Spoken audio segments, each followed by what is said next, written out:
For generations, Whisperwood Lake was our sanctuary, until a rusted helmet pulled from its murky depths didn't just reveal a secret of war, but shattered everything I thought I knew about my own family. The lake has always been my sanctuary. They call it Whisperwood Lake, a name that fits it like a glove. It's nestled deep in the folds of the old mountains, far from the noise of highways and the glare of city lights. For 3 generations my family has fished these waters. My grandfather Thomas taught my father, and my father taught me. The rhythm of it is in my blood, the pre-dawn chill, the gentle slap of water against the hull of my small aluminum boat, the patient wait, the thrill of the line going taut. The lake gives, but it also keeps its secrets. Locals say it's bottomless in the center, a place where old things go to be forgotten. I never put much stock in those stories. To me, it was just the lake. My lake. That morning started like any other. A veil of mist was draped over the water, so thick I could barely see the far shore. The air was still and held the damp, earthy smell of pine and wet soil. I'd been out for a couple of hours, enjoying the solitude, with only a few small perch to show for my efforts.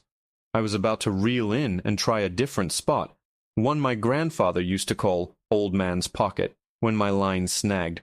And I mean snagged. It wasn't the familiar tug and release of a sunken log or the stubborn pull of a rock bed. This was a dead weight, heavy and unyielding, as if I'd hooked the bedrock of the lake itself. My first thought was annoyance. Losing a good lure is frustrating, but this felt different. Curiosity pricked at me. I braced my feet against the ribs of the boat, the metal cool through the soles of my boots, and pulled. The rod, a sturdy graphite composite my father gave me for my 30th birthday, bent into a dangerous arc. The line, a 30-pound test-braided wire, hummed with a low, vibrating tension. For a solid 10 minutes it was a stalemate, me straining and sweating in the quiet morning, and whatever monster of inertia was tethered to the other end. I was about to cut the line to admit defeat when I felt a slight give, a shift, a slow, grinding drag. Whatever it was coming up. My heart started to pound with a different kind of rhythm, a hunter's thrill. This was no fish. The sheer mass of it was immense. I worked the reel, my forearm burning, gaining a few inches of line at a time. The process was agonizingly slow. The sun had begun to burn through the mist, turning the water from slate gray to a murky, sun-dappled green. I could see down a few feet now, into the clouded depths, and I kept my eyes fixed on the point where my line disappeared. Then I saw it, a dark, rounded shape emerging from the gloom. It was draped in a century's worth of algae, and trailing long, stringy weeds like a drowned man's hair. My mind raced. An old boat anchor, a piece of machinery. As it broke the surface with a soft gurgle, the water streaming off it in muddy rivulets, my breath caught in my throat. It wasn't just a hunk of metal. It had a distinct, terrifyingly familiar shape. It was a helmet, an old military helmet, the kind you see in black and white photographs of grim-faced soldiers. With a final grunting heave, I hauled it over the side of the boat. It landed with a heavy, wet thud on the floorboards, rocking the small craft. The thing was caked in a thick layer of black, foul-smelling mud. It was heavy, much heavier than I expected, made of solid steel. The design was foreign, menacing, with a flared edge that swept down over the back of the neck. It was a German helmet from the Second World War. A Stahlhelm, here, in Whisperwood Lake, thousands of miles from the battlefields of Europe. It made no sense. This area was settled long before the war, and the only military presence we ever had was a small training outpost that closed in the 50s. I knelt, my knees popping, and picked it up. The cold of the metal seeped through my gloves. A kind of morbid fascination took hold of me. Who wore this? How did it end up here? Did he survive? I took out my utility knife and began to scrape away the thickest of the grime from the side. Clumps of mud and decayed vegetation fell away, revealing the pitted dark gray paint underneath. I worked carefully, methodically, like an archaeologist unearthing a relic. A patch of the original color was visible now, and then something else. A symbol. I scraped faster, my heart beginning to hammer against my ribs. The shape became clearer. It was a decal, remarkably preserved by the anaerobic embrace of the deep mud. Two stark white, jagged lines, like twin bolts of lightning, on a black shield. I dropped the helmet as if it had burned me. It clattered against the aluminum floor, the sound echoing unnaturally loud in the morning stillness. I scrambled back, pressing myself against the far side of the boat, my mind refusing to process what my eyes were seeing. The Schutzstaffel, the SS, the most feared, most fanatical, most evil branch of the Nazi war machine. This wasn't just a soldier's helmet. This was the helmet of a monster. A cold dread, colder than the lake water, washed over me. This peaceful, quiet lake, my lake, had been hiding this symbol of absolute hatred in its depths. The air suddenly felt heavy, charged with the weight of a dark history I never knew existed. My grandfather Thomas was a war hero. He fought in Europe, part of the force that liberated France. His medals and his neatly folded flag sit in a display case in my living room. He was a man of quiet honor, a man who saw the very evil this helmet represented and fought against it. He used to tell me stories, not of glory, but of the grim duty of fighting to protect the world from men who wore this exact insignia. My hands were shaking. I forced myself to pick it up again. I had to know. I had to see if there was anything else. I turned it over and over, my eyes scanning every inch of its corroded surface. There were deep scratches near the rim, a small dent just above where the left ear would have been. And then I saw it. On the inside lip of the helmet, almost completely obscured by rust and time, someone had crudely scratched a set of initials into the steel.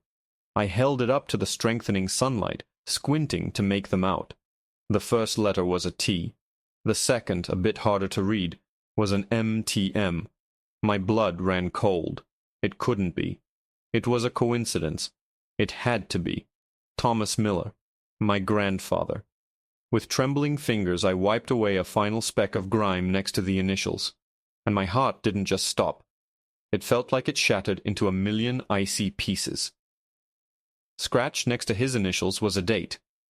The same month and day he had supposedly shipped out to Europe, but the year was 2 years earlier than any of us had ever been told. And beneath the date, one final damning symbol had been carved into the metal. A small, but unmistakable, American eagle. The boat drifted. The sun climbed higher, burning away the last of the mist, but a different, colder fog had settled inside my head. I sat there for what felt like an hour, just staring at the helmet on the floor of the boat. It wasn't a relic anymore. It was an accusation. T.M. Thomas Miller. An American eagle. And a date that made no sense. The official story, the one my father told me, the one I'd repeated with pride my entire life, was that Grandpa Thomas enlisted in 1943, after Pearl Harbor had galvanized the nation. He was a patriot, driven by righteous anger. But this date scratched into the steel was from 1941, 2 years earlier, months before America was even in the war. My mind spun, trying to weave these impossible threads into a single coherent narrative. Was it a different TM? It had to be. But the eagle... An American soldier wouldn't desecrate his country's symbol by carving it inside an SS helmet. A German soldier wouldn't carve it at all. It was a contradiction, a paradox lying heavy and cold at my feet. The only thing I knew for sure was that the sanctuary of the lake was gone. The water now seemed dark and threatening, a liquid tomb holding secrets I was never meant to find. The gentle lapping against the hull sounded like a whisper, and for the first time, I felt like it was trying to tell me something I didn't want to hear. I packed up my gear with numb, clumsy fingers, my motions purely mechanical. I didn't look at the helmet as I started the outboard motor, but I could feel its presence. A dead weight of history, a silent passenger on our journey back to shore. The ride was a blur. The familiar shoreline, the tall pines standing like silent sentinels, the distant shape of my small cabin, it all looked alien, like a scene from someone else's life. The story of Thomas Miller, the hero, the quiet man who taught me how to tie a fly and read the currents, was unraveling stitch by painful stitch. Back at the cabin, I placed the helmet on the rough-hewn wooden table in the center of the room. It sat there, incongruous and menacing, under the warm glow of the electric lamp. Outside, the day was bright and beautiful. Inside, a shadow had fallen. My gaze went to the display case on the wall. There it was, the folded flag, the purple heart, the bronze star, and a sepia-toned photograph of my grandfather in his crisp American uniform. He was young, handsome, with a serious look in his eyes that I'd always mistaken for solemn pride. Now I saw something else. Was it fear? Was it a lie? I had to know. My father was gone, passed away 5 years ago. My grandmother, 10 years before that. There was no one left to ask. The answers, if they existed, were here, in this cabin that had been my grandfather's before it was my father's, and now mine. The attic. My grandfather spent hours up there. My father always said he was just tinkering, but he never let any of us go up with him. He'd always said the floorboards were weak, a flimsy excuse I'd never questioned until now. The pull-down ladder groaned in protest as I lowered it from the ceiling. A wave of hot, stagnant air, thick with the scent of ancient dust and cedar, washed over me. I grabbed a flashlight and climbed, my heart thudding a nervous rhythm against my ribs. The attic was exactly as I remembered it, from the few furtive glances I'd had as a child. A chaotic landscape of forgotten furniture shrouded in white sheets like ghosts, cardboard boxes slumped against the walls, and old holiday decorations. I swept the beam of my flashlight across the clutter, searching for something, anything, that looked personal to my grandfather. In the farthest corner, tucked away behind a stack of old National Geographic magazines, was a heavy, olive-drab military footlocker. It wasn't American issue. I knew that much. The latches were a different style. The stenciling on the side was in a font I didn't recognize. It had no lock, but the clasps were rusted tight. I had to use a crowbar from my toolbox to pry them open. The screech of metal on metal was deafening in the silence of the house. With a final splintering crack, the lid popped open. The contents were neatly packed, wrapped in oilcloth to protect them from the damp. My hands trembled as I unwrapped the first bundle. It was a stack of letters, tied with twine. The paper was brittle with age, the ink faded. And the words? They were in German. My grandfather didn't speak German. He hated Germans, or so he'd always said. He refused to buy a German car, wouldn't drink German beer. It was one of his unshakable principles. Yet here was a stack of letters, written in elegant, flowing German script. Beneath the letters was a small leather-bound book, a journal. I lifted it out. The leather was cracked, and the pages were yellowed at the edges. I opened it to the first page. The handwriting was unmistakable. It was my grandfather's, the same slanted, precise cursive I'd seen on countless birthday cards and old receipts. But the words that met my eyes made the world tilt on its axis. It wasn't a log of battles or a soldier's diary. It began with a sentence that blew apart the foundations of my entire life, of my own identity. The first entry, dated in that same year from the helmet, 1941, didn't begin with a description of basic training or the journey to Europe. It began with 6 words that made the blood freeze in my veins, 6 words that explained nothing and everything all at once. It read, "My name is not Thomas Miller." I stared at the page, my mind reeling, my breath catching in my throat. I flipped forward a few pages, my eyes scanning the German text I couldn't understand, until I found a passage written in clear, stark English, as if for a future reader he knew might not speak his native tongue. It was a single, terrifying paragraph that provided the context for that first impossible sentence. They gave me this name, Thomas Miller, when they pulled me out of the lake. They gave me his papers, his uniform, his life. They told me the real Thomas Miller was dead, and that now I would be him. My mission was simple. Go home to his family, live his life, and wait. Wait for the signal to continue the war from inside the belly of the beast. The flashlight slipped from my numb fingers, clattering onto the dusty floorboards and rolling away, its beam dancing crazily across the rafters. I didn't bother to pick it up. The single shaft of sunlight filtering through the grimy attic window was enough to illuminate the words that had just detonated my reality. My name is not Thomas Miller. I sank to my knees, the rough wood pressing into my shins, my mind a maelstrom of shock and disbelief. The man in the photograph downstairs, the man who taught me how to bait a hook, the man whose name I carried as a middle name. He wasn't my grandfather. He was an impostor, a ghost who had stolen a life, a cold, methodical German agent, wearing my grandfather's skin, living in his house, raising his son, my father. My entire lineage felt like a lie, a carefully constructed fiction. The war hero I'd idolized was a spy. The helmet I'd pulled from the lake wasn't a discarded relic. It was his. The real Thomas Miller, my true grandfather, wasn't a hero who came home. He was a body at the bottom of Whisperwood Lake. He never even made it to the war. The man who wore that SS helmet had killed him and taken his place. The story spun itself in my mind, a horrifying tapestry of deceit. The initials TM and the American Eagle weren't a contradiction. They were a trophy. The German soldier had carved his new initials, Thomas Miller's initials, into his own helmet, next to the symbol of the country he was sent to destroy. A sick, private joke, hidden for decades. Wait for the signal. What signal? The war ended. Germany surrendered. Did the signal ever come? Or had this man, this stranger, lived his entire life in quiet desperation, a sleeper agent who was never activated? I picked up the journal again, my hands shaking so violently the pages fluttered. I needed more. I needed to understand the how and the why. I flipped through the journal, my eyes scanning for more English passages, more breadcrumbs left by this phantom who called himself my grandfather. Most of it was in German, dense and impenetrable. But here and there a few English words stood out, like islands in a foreign sea. Names of places near our town. Miller's Hardware, County Fair, St. Jude's Church. He was observing, recording.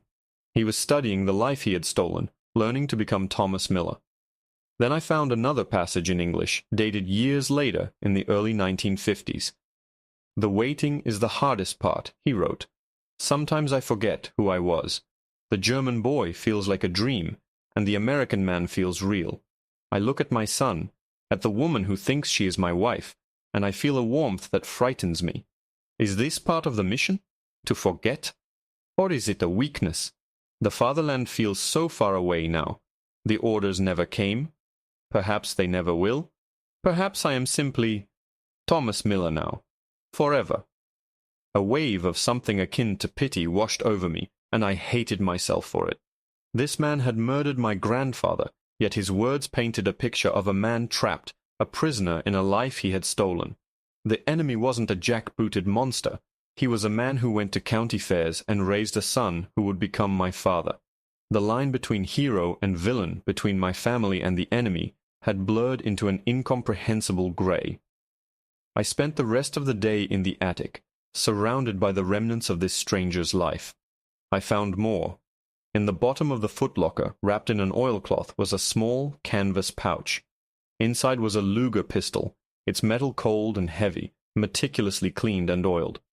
Next to it was a cyanide capsule, small and amber, encased in brass, his final failsafe, and beneath that, a small, flat box. I opened it to find a collection of photographs, not of my family, but of strangers. A stern-looking older couple in front of a German farmhouse. A young woman with blonde hair braided in a crown around her head, her smile sad. His real family. The people he left behind to fight a war that ended with him stranded on the wrong side of the world, living a lie. The sun began to set, casting long, orange shadows through the attic window. My mind was exhausted, my soul raw. I had to tell someone. But who? What would I even say? "Hello, Sheriff? I think my grandfather was a Nazi spy who killed an American soldier and stole his identity 70 years ago. I found his helmet in the lake. Hey, they'd think I was insane. And what would it accomplish?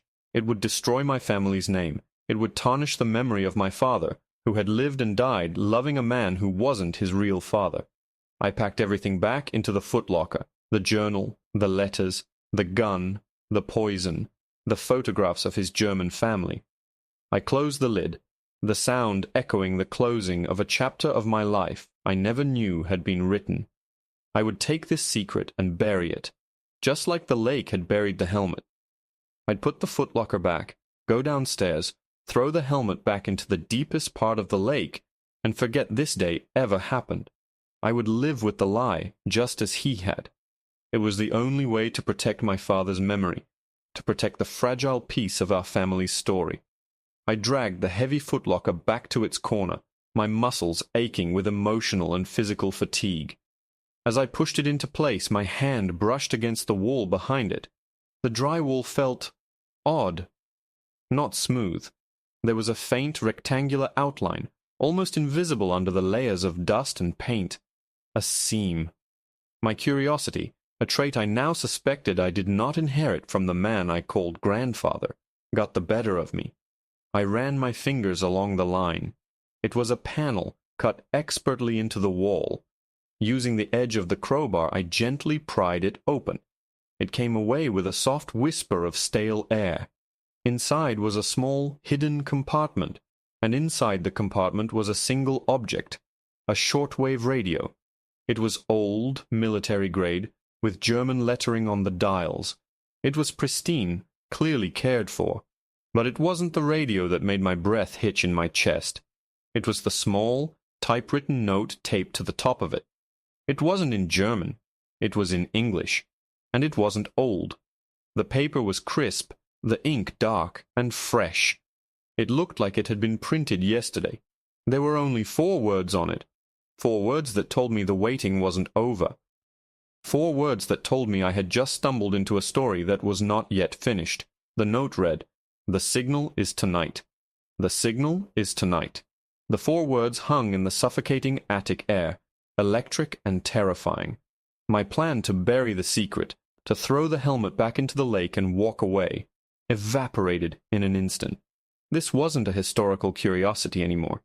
This was happening now. Tonight. Who left the note? How did they get into my locked cabin, into my sealed attic? The questions swarmed, each one more frightening than the last. Was there someone else? Another agent? Had they been watching me, watching this house, waiting?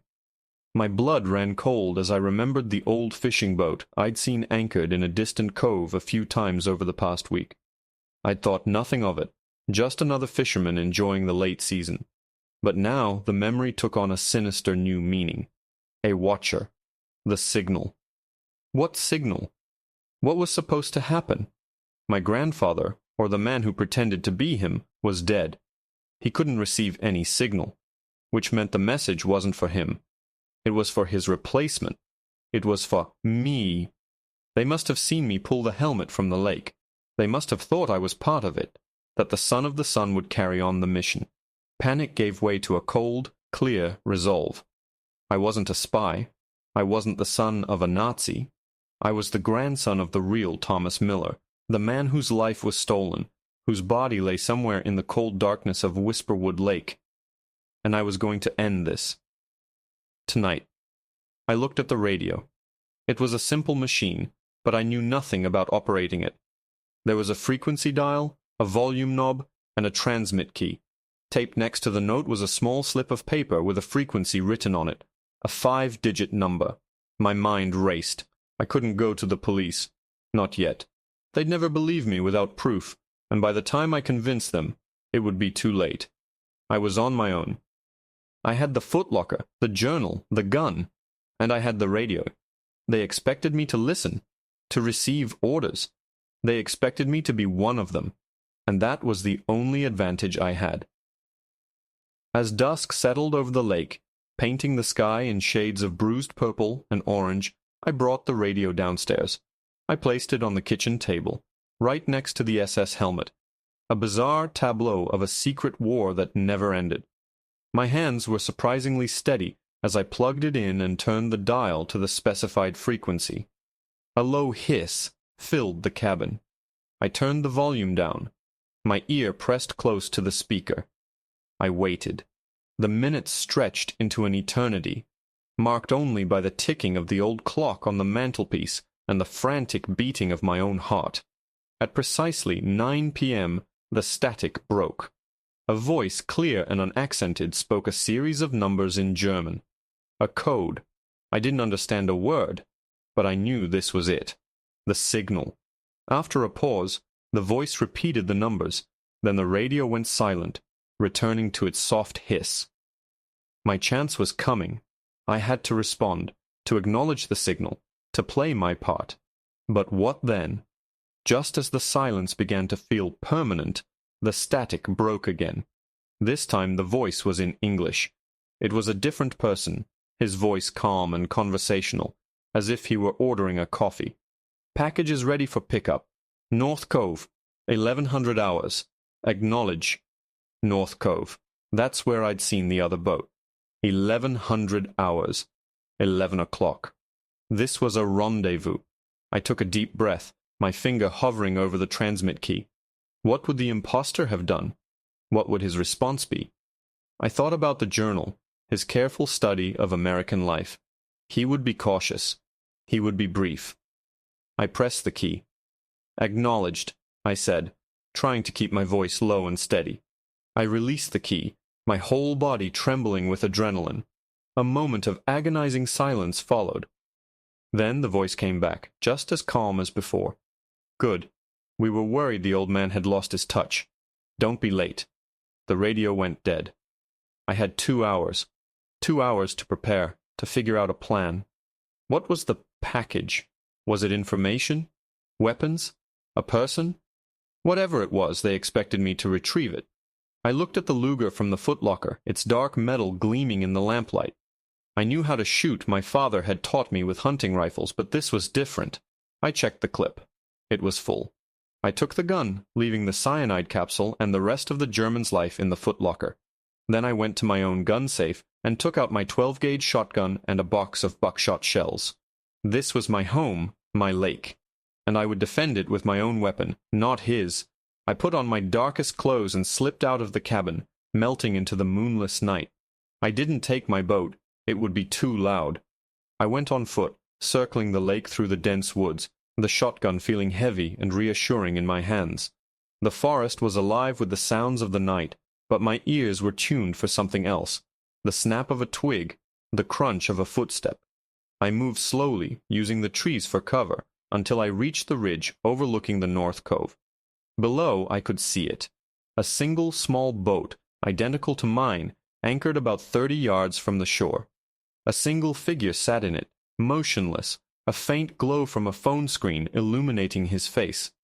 I waited, hidden in the shadows of the pines, my shotgun resting on a fallen log, aimed squarely at the boat. The minutes crawled by. At exactly 11 p.m. a second figure emerged from the woods on the far side of the cove, walking down to the water's edge. He carried a heavy-looking waterproof duffel bag. The man in the boat started his motor, a low hum that barely disturbed the silence, and began gliding towards the shore. This was the moment. The exchange. I could try to take them both, but the risk was too high.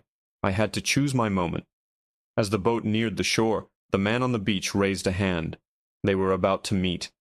I took a deep breath, sighted down the barrel, and fired the shotgun. The blast was deafening, a roar that ripped through the quiet night, the recoil slamming into my shoulder. I didn't aim at the men. I aimed at the boat's outboard motor. The buckshot ripped through the engine casing, and with a shower of sparks and a final sputtering cough, the motor died. The boat drifted, helpless. The man on the shore dropped the bag and dove for cover, pulling a handgun. The man in the boat cursed loudly, fumbling for his own weapon. But I was already moving, crashing through the underbrush, working the pump action on the shotgun. "Sheriff's Department, drop your weapons," I roared, my voice sounding more confident than I felt. It was a bluff, but in the chaos and confusion, it was my only card to play. The man on the shore hesitated, his eyes trying to pinpoint my location in the darkness. That hesitation was all I needed. I fired a second shot into the ground a few feet from him, spraying dirt and rock fragments into the air. He yelped and threw his gun down, raising his hands. The man in the boat, however, was not giving up. He raised his pistol and fired blindly into the woods. The shot went wide, the bullet thudding into a tree somewhere to my left. Before he could fire again, a spotlight hit him, blinding him. A voice amplified by a megaphone boomed across the water. This is the FBI. Drop your weapon. You are surrounded. My heart leapt. The real cavalry had arrived. A larger, faster boat I hadn't seen before sped into the cove, its blue and red lights flashing, cutting off the small boat's escape. Agents swarmed the shore, apprehending the man on the beach. A man in a windbreaker with FBI emblazoned on the back found me on the ridge. He was older, with tired eyes. "You must be the fisherman," he said, not as a question. "You did good, son. Real good." "How did you know?" I asked, my voice hoarse. "We've been watching this cell for months," he explained. "They're part of a neo-Nazi splinter group, trying to revive old networks. We knew they had a sleeper here, someone from the war. We just didn't know who. We intercepted a message about activating him, about a package of stolen defense schematics he was supposed to ferry across the border. We had the cabin under surveillance, but we didn't want to spook them. When you pulled that helmet out of the lake, you became a wild card. We saw you take the radio. We were listening when you answered. You taking the initiative tonight probably saved us a firefight." Relief washed over me, so potent it almost brought me to my knees. It was over. Later they recovered the duffel bag full of stolen data drives. They took the 2 men into custody. And at my request they sent a dive team into the lake. In the deep, murky center, not far from where I'd hooked the helmet, they found him. The skeletal remains of a young man in the tattered remnants of a 1940s U.S. Army uniform. Private Thomas Miller, my real grandfather. We buried him in the local cemetery with full military honors. I stood there, watching them fold the flag, and felt a profound sense of peace. The lie was over. The impostor who had lived in my house was a ghost, a footnote in a secret history. The story of my family was no longer his. It was mine, and it was my grandfather's, the real Thomas Miller, the boy who never got to come home. I still fish on Whisperwood Lake. It's my sanctuary again. Sometimes when the water is still and the morning mist is thick, I feel a presence.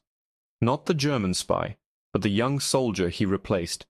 And I feel like the lake, after keeping its terrible secret for so long, can finally rest. It gave back what it took, and in doing so, it gave me back my family's truth.